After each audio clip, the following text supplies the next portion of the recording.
David Pakman Show at davidpakman.com.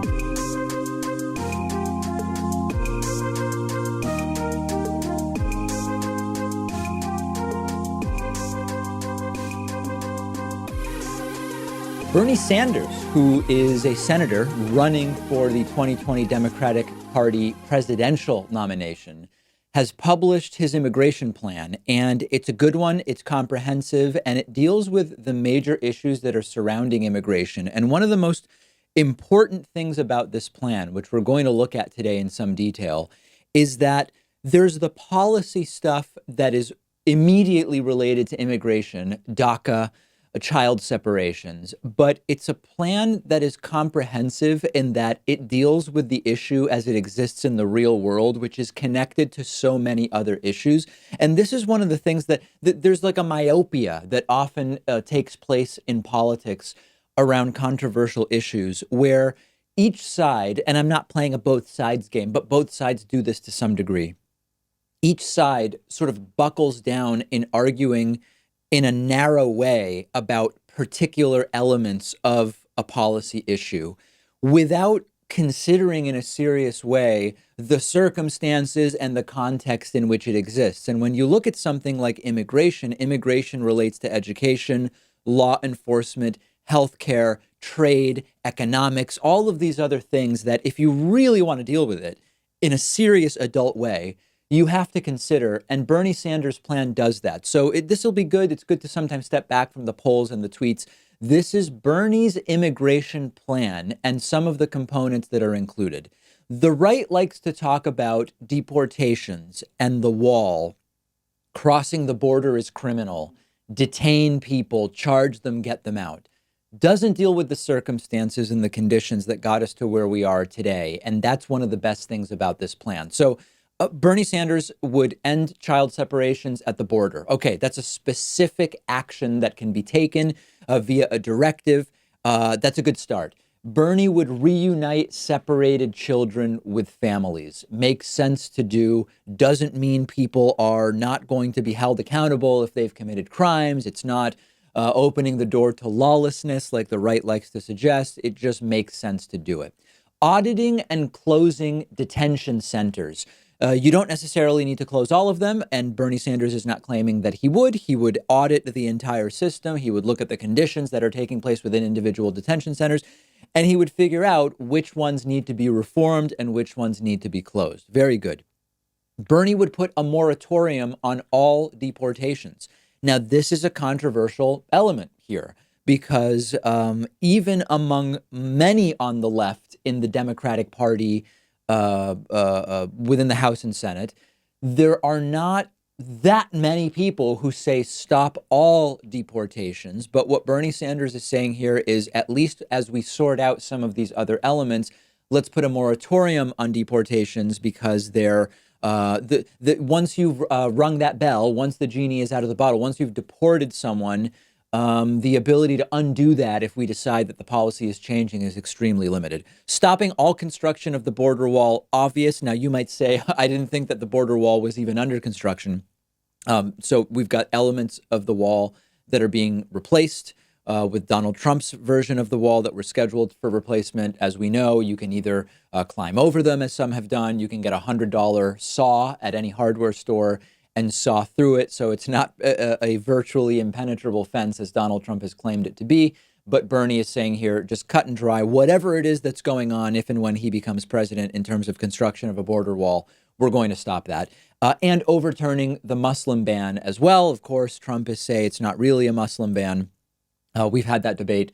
That is a policy that doesn't make any sense. It's a policy that doesn't make sense on the merits because it's targeting countries that have not actually been the sources of people who come to the United States and do violent things, commit terrorist acts. So on the merits, it doesn't make sense.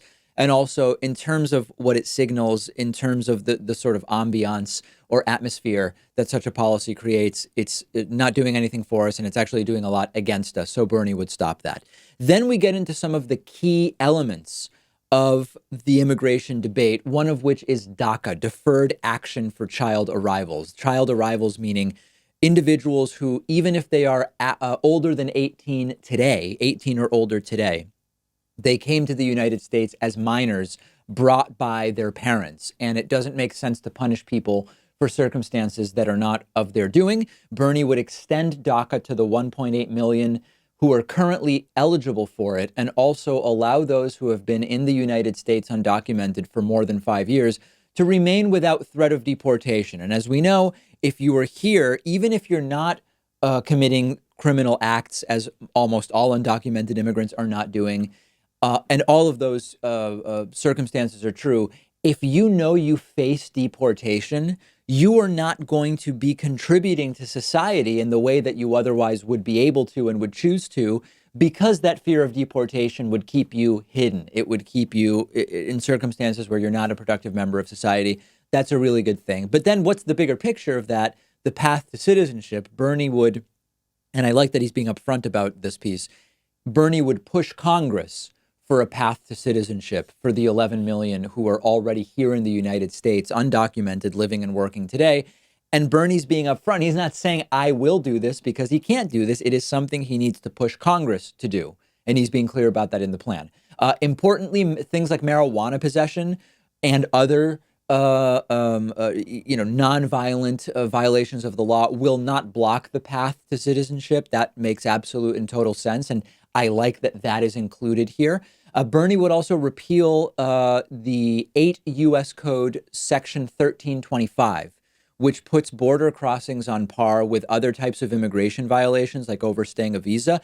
It would change the circumstances where a border crossing has some higher criminal consideration that simply overstaying a visa does not. It would put it all on par. Now, as far as immigration agencies, Bernie wants to break up ICE and Customs and Border Patrol, but not eliminate the functions, simply redistribute them. And this is an important thing, because on the one hand, you have ICE and CBP, which are extraordinarily mismanaged, inefficient, and involved in a lot of things that we want to curtail.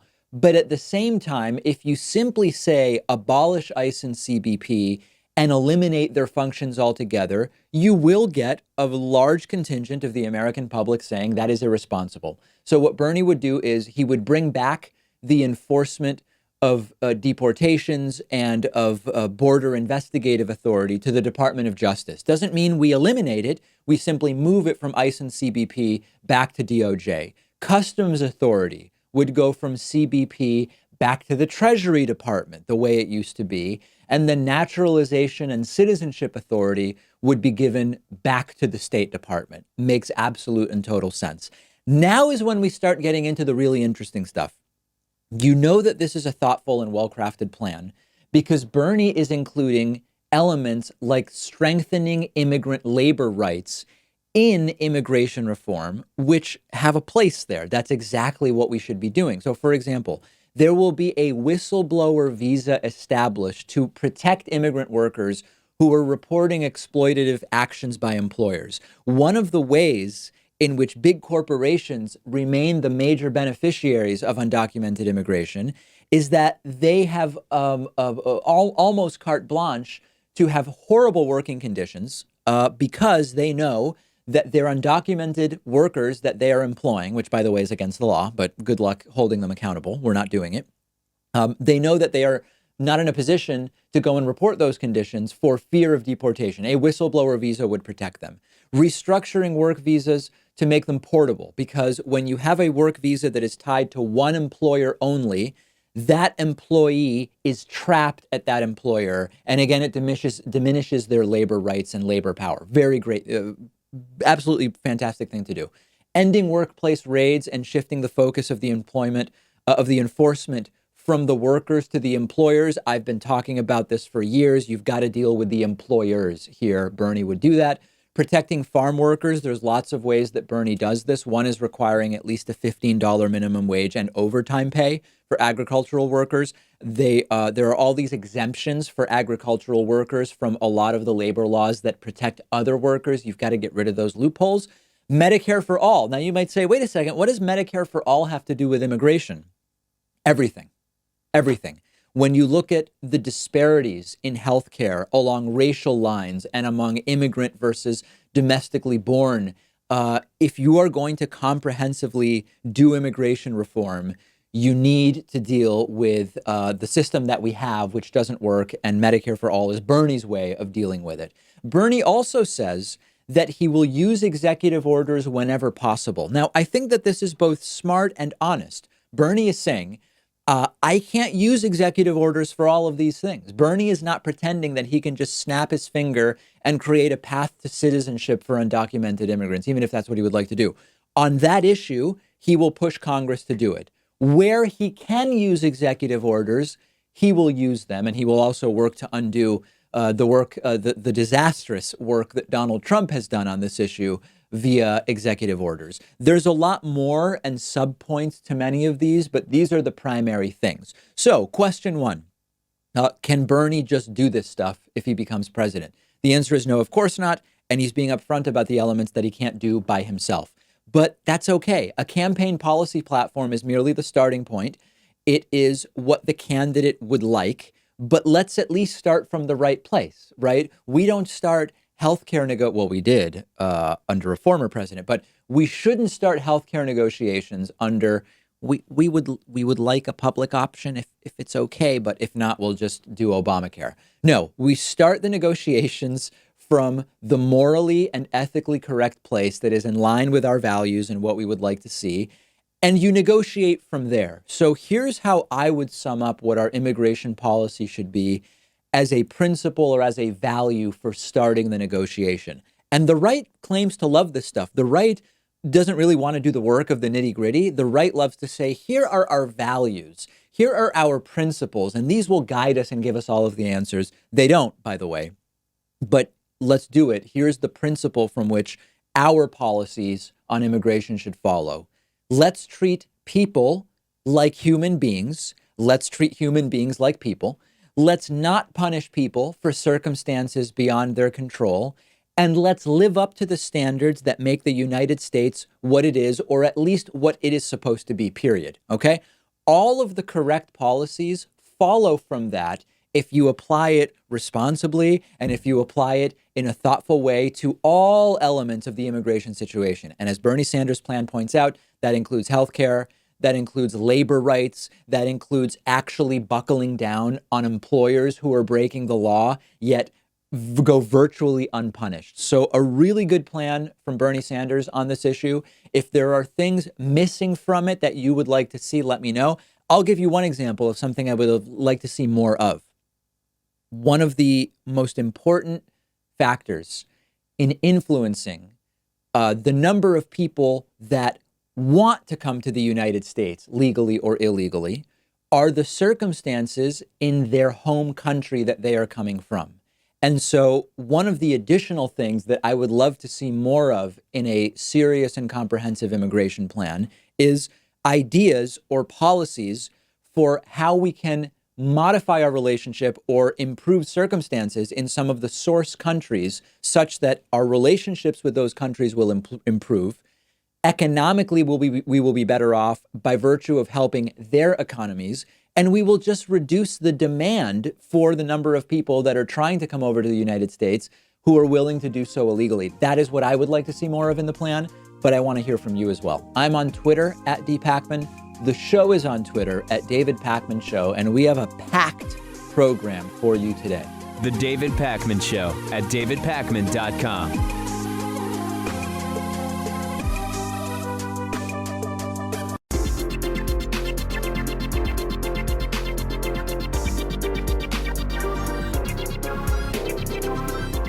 The David Pakman Show at davidpakman.com. Today's new members of the day are Daryl Finch and Maxim Fuchs. Daryl and Maxim, thank you for your support. I really do appreciate it. And I invite you to join Daryl and Maxim by signing up at joinpakman.com. I also want to thank so sincerely and with much peace and love today's longtime sustaining member of the day, Christian Lung. Christian has been a member for almost 5 years. And I can assure you, if Christian got a chance to talk to you, he would say, sign up for a membership and support the show. You get the daily bonus show, the daily commercial-free audio and video streams of the show and the bonus show, the members-only behind-the-scenes newsletter, and a whole bunch of other great stuff. That next newsletter is going out soon, by the way. So sign up today Takes under a minute. Joinpacman.com. Coupon code, if you would like, saves you 40%. The coupon code is THISIS2020, all one word, all lowercase.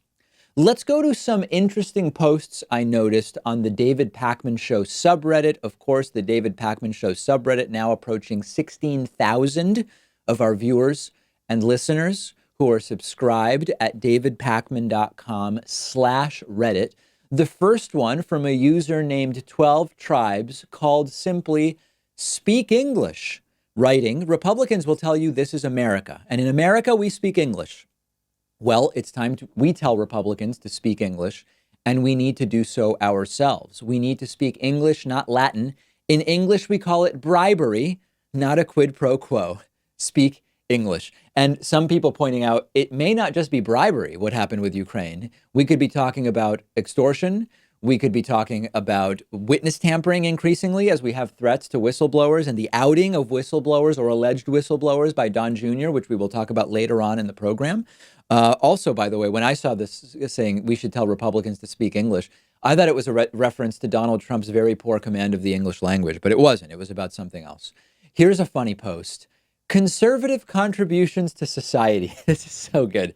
I'm wondering what you all can brainstorm as conservative, right-wing, or Republican contributions to America in the last 100 years.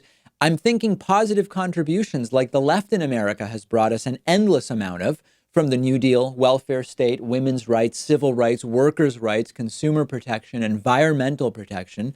The one point I keep coming back to as a possible positive contribution is that conservatives push to expand the consumer economy, as well as the size and scope of the presence of our military around the world. Of course, this has brought back a world of negative consequences on us, and that same expansive consumer economy with regulations rolled back to achieve it has exploded inequality and strained the fabric of our society to a near breaking point, and huge parts of the rest of the world despise us to the point of picking up arms against us on official and unofficial battlefields.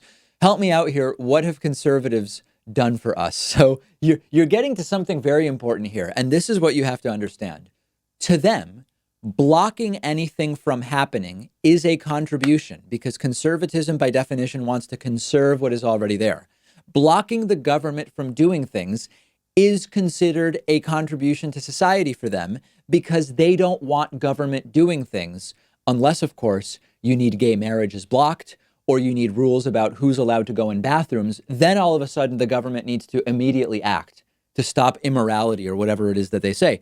But that's why we are at a disadvantage. They win merely by gumming up the process of democracy and preventing government from doing things, preventing the left and Democrats or whoever from doing things. That is their ideology. So we are at a fundamental disadvantage. And you are correctly pointing out that when you talk about the accomplishments, what they see as an accomplishment is just preventing anything from changing, preventing government from doing things, period.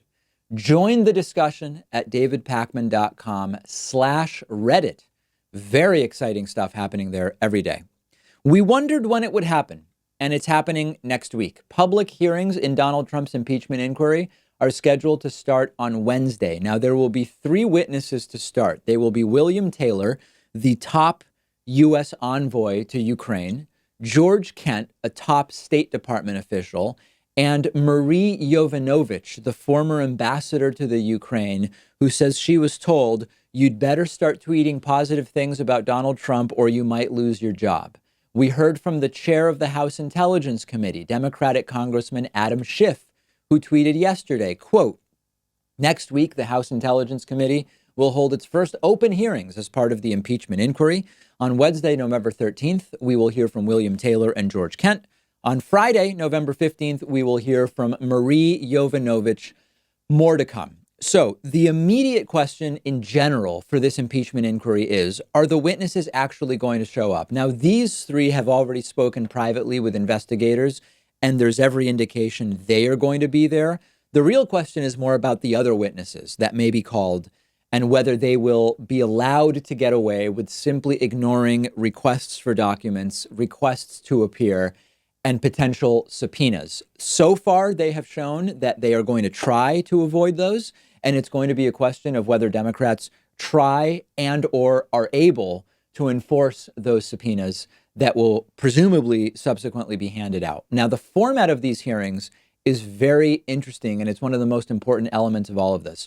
If you've seen congressional hearings before, you're probably used to, you've got 16 lawmakers who get 5 minutes each with the witness, and it leads to very little substance. If you've got a lawmaker who doesn't want to actually ask tough questions, they can filibuster for 4.5 of their 5 minutes and then ask some dumb softball question at the end, like, you would never do anything immoral, would you, Mr. Witness? No, I wouldn't. That's what I thought. Thank you. So that's one side. The lawmakers who actually want to do the work of questioning the witnesses run out of time when all they have is 5 minutes, especially when the witnesses can come prepared with techniques to not have to answer questions and to consume a whole bunch of time. That is not how these impeachment hearings are going to go starting next week. The rules that were approved last week allow Democrats and Republicans on the committee to, number one, designate the questioning to trained staff. They can sort of delegate and say, I'm not going to do the questioning. We're bringing in somebody who is actually more specialized in this area, which will be great. But more importantly, they will get up to 45 minutes at a time. 45 minutes at a time makes it much more difficult to avoid answering questions than 5 minutes allows witnesses to do. So that's going to be a very good thing. There's not that much more to say about the hearings specifically until we get to them, other than this is why voting matters. The 2018 midterms, Democrats take over the House. Okay, it's the House, fine. We still can't get major legislation through because there's a Republican Senate. Trump still controls the White House and could veto anything that we get through a Republican Senate. Who cares? Well, we only have an impeachment inquiry right now because Democrats won the 2018 midterms and now control the House and the House Intelligence Committee. If that impeachment inquiry is going to damage Donald Trump and destroy his reelection chances in 2020, which it may do, it may not, but it may, that's the goal anyway, that will be because Democrats took over control of the House in November of 2018, because many of you got out and voted.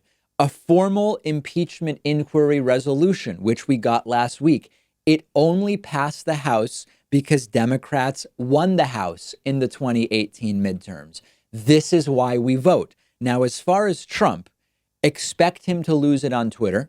Maybe he'll try to shut down government. Maybe he'll bomb some country. Who knows what he will do? But this is what we've been waiting for. Public impeachment hearings. It's about to start. We'll be watching.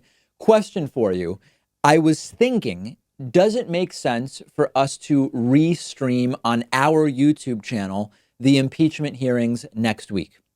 They're going to be taking place during the time of day where we are typically preparing the Daily Show and producing the Daily Show and editing the Daily Show. So my ability to actually get in and comment will be sporadic, maybe around the production of the show. But we could just run a live stream on our channel. It might bring in a bunch of people. It's an interesting idea. If you think it makes sense for us to do that, let me know. And I mean, even if it just garnered like 5,000 concurrent live viewers, that would still be really great for the channel potentially. But is there value in doing that if I can only get in and comment every once in a while? Let me know what you think. Make sure you're following The David Pakman Show on Instagram for continued coverage of the Donald Trump impeachment inquiry, at David Pakman Show on Instagram. And please, while you're there, follow me as well at david.pakman. The David Pakman Show at davidpakman.com.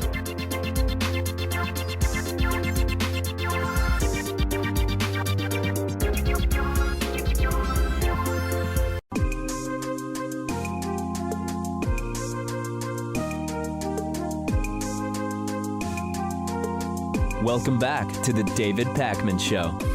All right, so listen up. Republicans are going to try, or better said, they are trying to steal that Kentucky gubernatorial election that they lost, which I told you about yesterday. By the way, big interest in my story yesterday about the big wins by Democrats on Tuesday evening in a bunch of different state and local elections. Usually the stories where I talk about local and state elections and the implications, they just don't do that well. But I got dozens of emails from yesterday's, close to 100,000 views on YouTube in just like the first 12 hours. So this is a good sign that people are engaged with the races that are going on. So one of those races was the Kentucky gubernatorial race. In Kentucky, very red state, which Donald Trump won by 30 points over Hillary Clinton in 2016, had a Trump-loving governor gubernatorial candidate named Matt Bevin. A major Democratic victory has taken place with Democratic challenger Andy Beshear, the Attorney General of the state, knocking out the incumbent Republican governor. Now, this is Kentucky. It's not a blue state. It's not a purple state. And officially at this point in time, it is a blue victory in a very red state by 5,189 votes for Andy Beshear. The Republicans are going to fight to the end to steal the election. And here's how they're going to do it. First of all, as a mere formality, the governor has refused to concede. Now, again, as I've said before, concessions don't really do anything, but later on, it can be pointed to try to build the case that they from the beginning didn't believe that they had actually lost. Okay, because of the small margin, they are going to demand that the entire state be recanvassed, as it's called, because of concerns that they are generally talking about regarding voting irregularities. Now, the thing is, they're not telling us what those irregularities are. They say, quote, "We want the people of Kentucky to have absolute confidence that their votes were counted as they should have been counted." But there's no indication about why someone would suspect that their vote was not counted. And there's also no specific claims or evidence that have been presented that anyone's votes were not counted, particularly in a way that would have hurt the Democratic candidate or helped the Democratic candidate as counted, but would help the Republican candidate if they had been counted the correct way. But the whole point of all of this is not even to get the recanvassing to change the results, because it is very unlikely that recanvassing would flip 5,189 votes, which is the margin of victory. So what's the real point here? The point is they want to escalate the entire process to the state legislature, which is controlled by Republicans, because Section 90 of the Kentucky Constitution says, quote, "Contested elections for governor and lieutenant governor shall be determined by both houses of the General Assembly according to such regulations as may be established by the law." So understand that all of this is premised on supposed voting irregularities, which were not reported on Election Day, and which the Republicans refuse to actually give us any examples of. Bernie is furious, saying, quote, "In a democracy, we cannot allow politicians to just overrule election results. The will of the voters must be respected." Now, this is a very long shot, especially since even if the state legislature does get to decide, they still need to establish some fixed process for how it's all going to be carried out. It's not just they pick the winner and they pick the Republican, but it is still a last-ditch effort, and they are extraordinarily desperate. And the most likely way, I'm guessing, that they would try to make some kind of progress is to make some kind of argument about the Libertarian candidate supposedly getting 2% of the vote, and that's larger than the margin of victory for the Democrat. And they will probably try to say there were votes credited to the Libertarian that were meant for the Republican or whatever. I mean, none of this stuff makes any sense. I'm just thinking ahead to what they're most likely to do. If it sounds absurd and ridiculous to you, it's because it is absurd and ridiculous, but they don't care. The means always justify the ends if it keeps a Democrat out of office, even if the Democrat won. So we're going to be watching this one very closely. There's a lot of coverage about this one on Common Dreams, Daily Kos, and a lot of other activist lefty websites. It's on Bernie Sanders' radar. So hopefully it will not lend itself to a situation where Republicans can actually pull this off, but they are furious. They see what Tuesday night's election results potentially mean for them in 2020. They see what it means to start losing state houses and governor's mansions in red states across the country. Virginia turned totally blue. There were interesting results in some parts of Pennsylvania that are traditionally red that I did not get to on Tuesday night, which a lot of people emailed me about and are important, and we hopefully will get a chance to talk about at some point. So they see what is going on. Whether they attribute it to being damaged by Trump or not, it depends on which Republicans you talk to. Some of them do, some of them don't. But this is potentially going to be a bloodbath in 2020. But I don't want a single one of you to hear me say that and believe that now you can rest on your laurels and not have to work our asses off for 2020. We could take the Senate back. It's an uphill battle, but I outlined how it could happen. But it's only if we really work in all of those important states. where there are elections that could go from Republican to Democrat. We could knock out Donald Trump, but it's going to come down to actually getting out the vote in those key battleground states that I told you about yesterday. It could look really good, or it could be another 4 years of a Republican Senate and Donald Trump in the White House. That's a real possibility if we don't actually do what we need to do. We are quickly learning the full scope of what William Barr, as Donald Trump's Attorney General, is expected to be doing by Donald Trump and his cronies. William Barr is expected and did propagandize Donald Trump's alleged innocence in the Russia scandal. William Barr is expected to interfere with anything that might lead to Donald Trump's taxes being provided to anybody, even state investigators. And most recently, William Barr was expected and implored by Donald Trump to hold a bogus propaganda press conference during which Barr would come out and say, Donald Trump did nothing wrong in the Ukraine-Joe Biden phone call fiasco. The Washington Post has a really well-sourced article by 3 of their top reporters. And they can now report that Donald Trump wanted his Attorney General William Barr to hold a news conference. And in that news conference, William Barr was expected to say Donald Trump didn't break any laws during the Ukraine phone call or in anything related to that fiasco. This happened right around the time when the Ukraine phone call news went public and Donald Trump put out that completely bogus partial transcript. And Barr ultimately refused to do it. Shocking, actually. And reportedly, Trump and Barr are still on good terms, despite Barr's refusal. Now, you might remember that at the time, a Justice Department spokeswoman said, we looked generally at whether any campaign finance laws were likely broken by the phone call. We don't think any further action is warranted. But clearly, that is not what Donald Trump wanted. And clearly, what Donald Trump wanted in William Barr going out and making this declaration about Trump's vindication exceeded the scope of what William Barr would really be in a position to do. For a guy in Trump who has been complaining about no due process, suggesting that an attorney general make an exonerating legal statement, a positive exonerating legal statement about a matter which he has not actually investigated and which has not actually come before the Justice Department in any formal way, that's not the legal process we have in this country. But of course, following the right processes only matters if it's a process that's convenient to Donald Trump, that Donald Trump likes. Otherwise, it doesn't matter. It's whatever Trump wants. Now, the bigger question here is actually whether William Barr was involved in some way in the Ukraine fiasco, because I want to be really clear here. In this latest story, the question is, why did Barr refuse to do what Trump asked? And isn't Barr a great guy for refusing to do it? But one of the things that William Barr was quick to do from the time that the Ukraine story broke was to immediately distance himself from any involvement in it.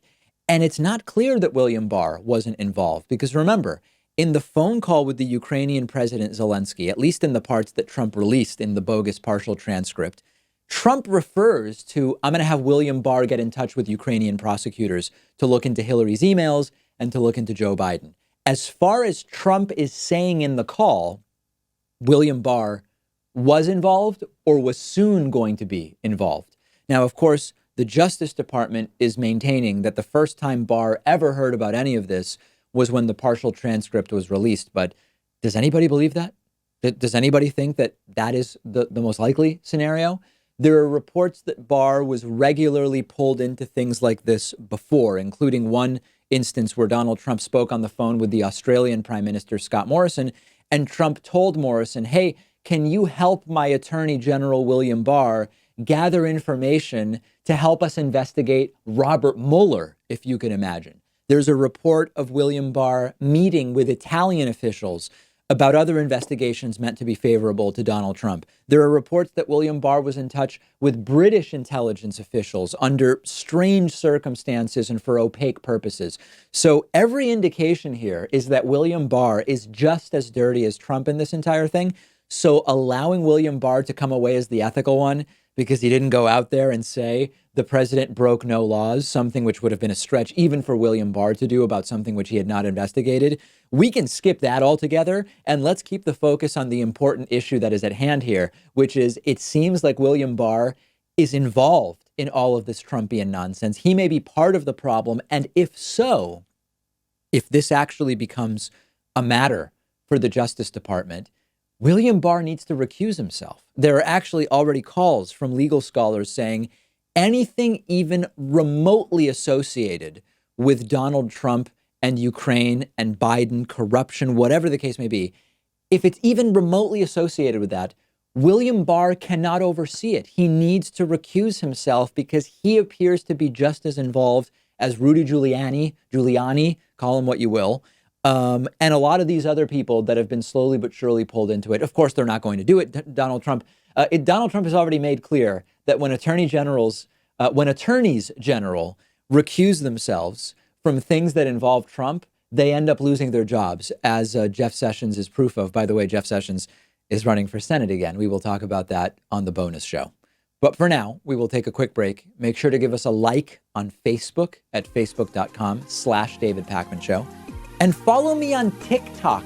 What are we doing on TikTok? I don't know, but we're on there at David Pakman Show on TikTok. The David Pakman Show at davidpakman.com.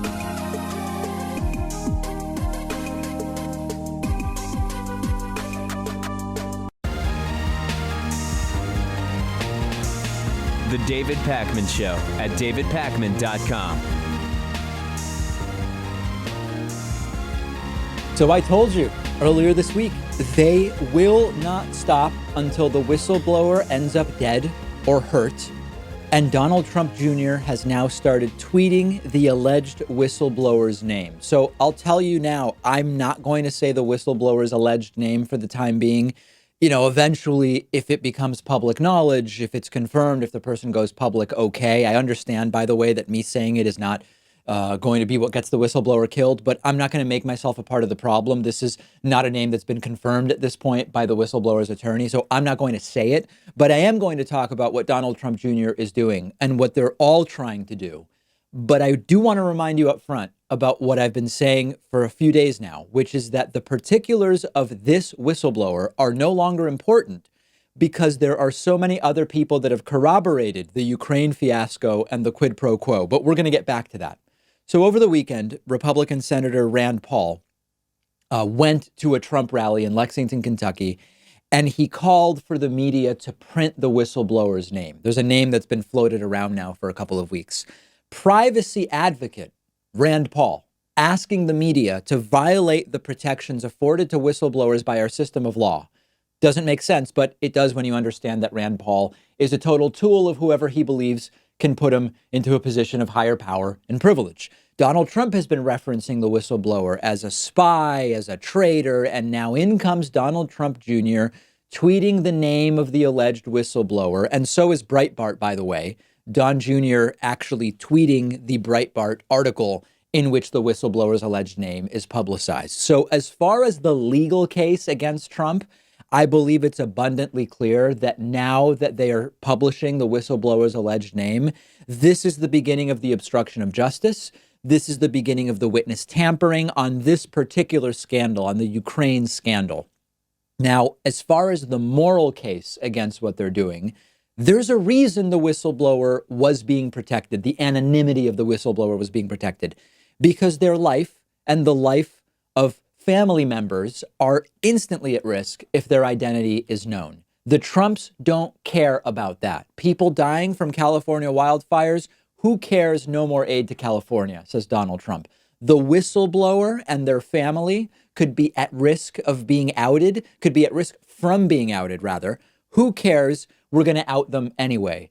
Don Jr. doesn't fall far from the tree as far as this is concerned. He has Trump's retaliatory instincts, his violent tendencies, his disregard for the well-being of others, particularly when there's some personal benefit to be gained at the expense of the well-being of others, complete disregard for the law. And as far as the law is concerned, there are legal experts who are saying, if this were anyone other than the family of the president of the United States, they would have been arrested for doing what Donald Trump did and what Breitbart did, what Donald Trump Jr. did and what Breitbart did. Now, let's get back to the key thing.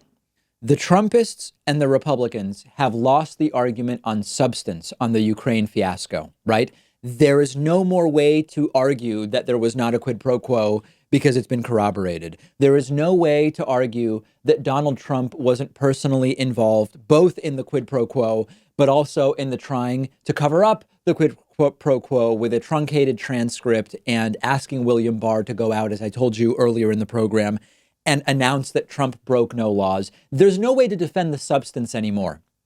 So what they're doing is they're focusing on the whistleblower. They're doing character assassination. They're impugning the motives of the alleged whistleblower, all of the things that they are known for. Because remember, Ambassador to the EU, Gordon Sondland, now says there was a quid pro quo.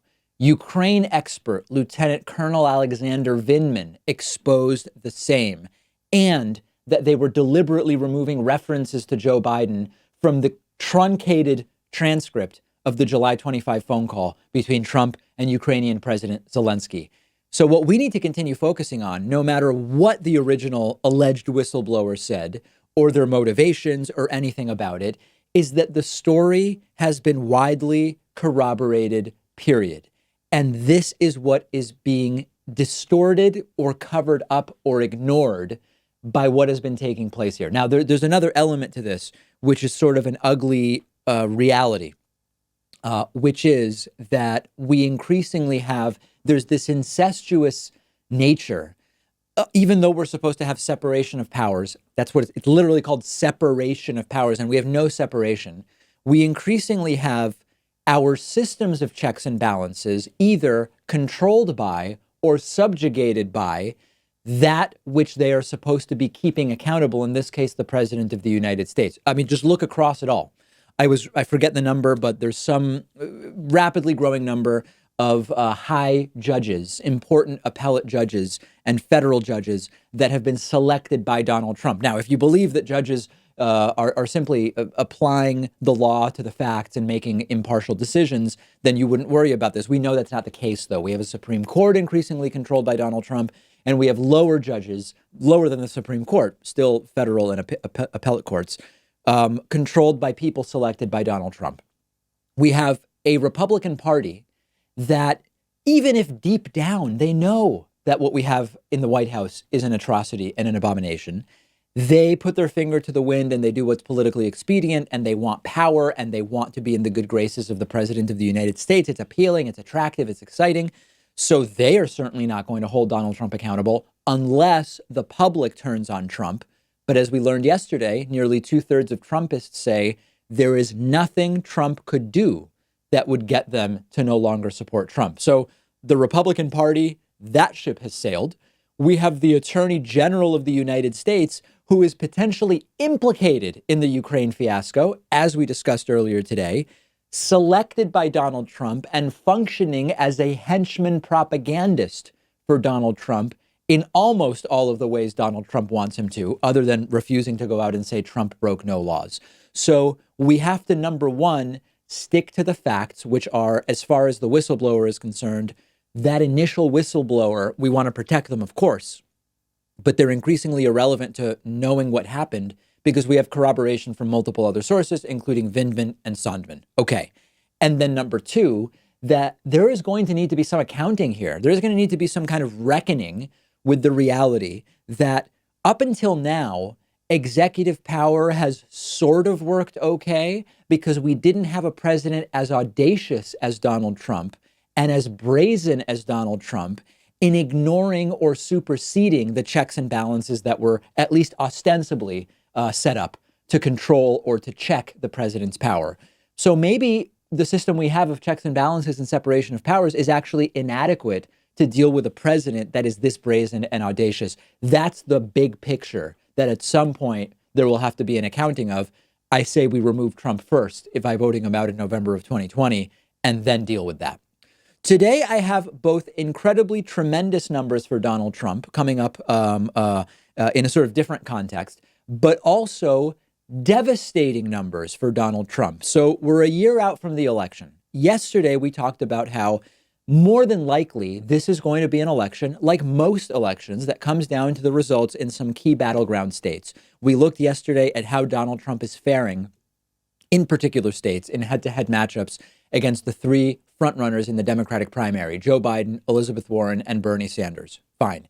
Trump is doing quite poorly in these battleground states against Biden and Bernie. And he's actually doing pretty well in those battleground states against Elizabeth Warren. However, let's at least briefly look at the national numbers, because if the national numbers are even close to accurate, we could be heading towards a historic election defeat for Donald Trump. So let's take a look. Joe Biden, in a hypothetical matchup, is leading Donald Trump nationally by 17, according to a new Washington Post poll. Elizabeth Warren is leading Trump by 15, and Bernie Sanders right in there leading Trump at 14. Now, these are truly stunning numbers. And of course, we've not seen a popular vote victory in a presidential campaign by 14, 15, or 17 for a very, very long time. Offhand, I don't remember when the last time was. According to the same poll, even Mayor Pete Buttigieg and Kamala Harris are leading Trump, but not by as much. So let's go through it piece by piece. As I said yesterday, do I expect Donald Trump to lose the popular vote in 2020 by 14 points, by 15 points, by 17 points? I don't expect that. I believe some people who today say they would vote for a Democrat will end up voting for Donald Trump, either out of fear or due to propaganda or incumbency bias. I believe that it is going to tighten. And indeed, a lot of that lopsided popular vote is going to end up coming out of big blue states like California, as we saw in 2016. If you look at polling today in states that are expected to be the difference makers, we already looked at those numbers yesterday. It is much tighter. You're looking at 4, 2, 6, even much narrower margins. But still, if the popular vote is even half as lopsided as this polling suggests, we could have an unprecedented defeat for Donald Trump in November of 2020. But Donald Trump could also get himself reelected, even losing the popular vote by 3, 4, even 5 or 6 points. There are models where Trump loses the popular vote by 5 points, but still wins the Electoral College. Although as you get to 5, 6, 7, it starts to become more and more unlikely that you could lose the popular vote by so much and still manage to win the Electoral College. But these are not numbers that anyone who is on our side should be counting on or seeing as a signal that we should relax and not worry about the outcome. Because remember the letdown that was 2016. Every single person should be voting no matter where you vote. Now, one good sign for the anti-Trump movement is that if you look at the internals of how this big rift between Trump and the Democratic frontrunners has opened up, of course, Democrats overwhelmingly voting against Trump. Of course, Republicans overwhelmingly voting for Trump. But independents have been slowly shifting away from Donald Trump. And that's a good sign for the anti-Trump movement. Republicans mostly love the guy. Democrats mostly hate the guy.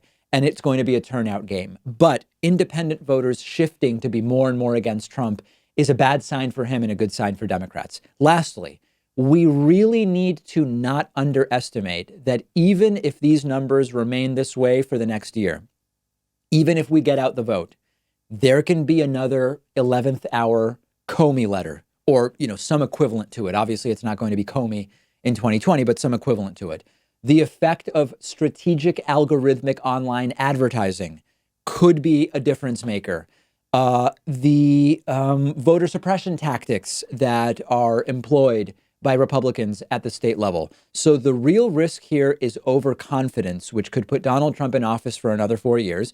And what we need to do in order to fight back or overwhelm those factors that at the last minute could help Donald Trump is turnout on our side needs to be so high that none of those things end up making a difference. So register to vote, help other people register to vote, remind people to register to vote, confirm that you are registered to vote if you believe that you are, report any registration irregularities or voter purges to both the media and your local election officials now, not October 29th, not on election day or the day before. We've got to get on this now. And if all of these things come together, then we may be able to remove Donald Trump. And, 17 points down in a poll to Joe Biden. Who cares? We don't need to win by 17. It doesn't matter if we can trust those polls. We just need to win. And that is what the focus needs to be for the next, I guess it's like 359 days or something like that. The countdown is very much on. We have a voicemail number. That number is 219-2-DAVID-P. Here is a just vicious, vicious attack on the David Pakman Show from a Trump supporter. Take a listen. Well, guess what, Mr. Pakman? I'm not Donald Trump, so maybe what you need to do is stick your tail between your legs and cower down and sneak off like a dog. Got that? Like a dog, like a little weasel. Thank you. Bye. That's right. I don't know how the program will ever survive that, so we won't even attempt to fight back against this type of just brilliant and devastating political critique. Jeff Sessions is announcing a run for the Senate. We are going to discuss that on today's bonus show. Italy is going to become the first country to make learning about climate change compulsory for school students. And Las Vegas continues to criminalize poverty and homelessness, adopting a new ban which prohibits sleeping, camping on streets and sidewalks. There's actually a lot to say about this. And as someone who goes to Vegas twice a year, I have some thoughts about it. So we will be discussing that in detail on today's bonus show. What is the bonus show? The bonus show is it's an additional show that we do every day. We've got the broadcast show, which we are rapidly approaching the conclusion of for today. And then we've got the bonus show. If you want to access the bonus show, become a member at joinpakman.com or become a patron at patreon.com/David Pakman Show at least the $5 a month level. And that will get you instant access to the bonus show. I will speak to you then.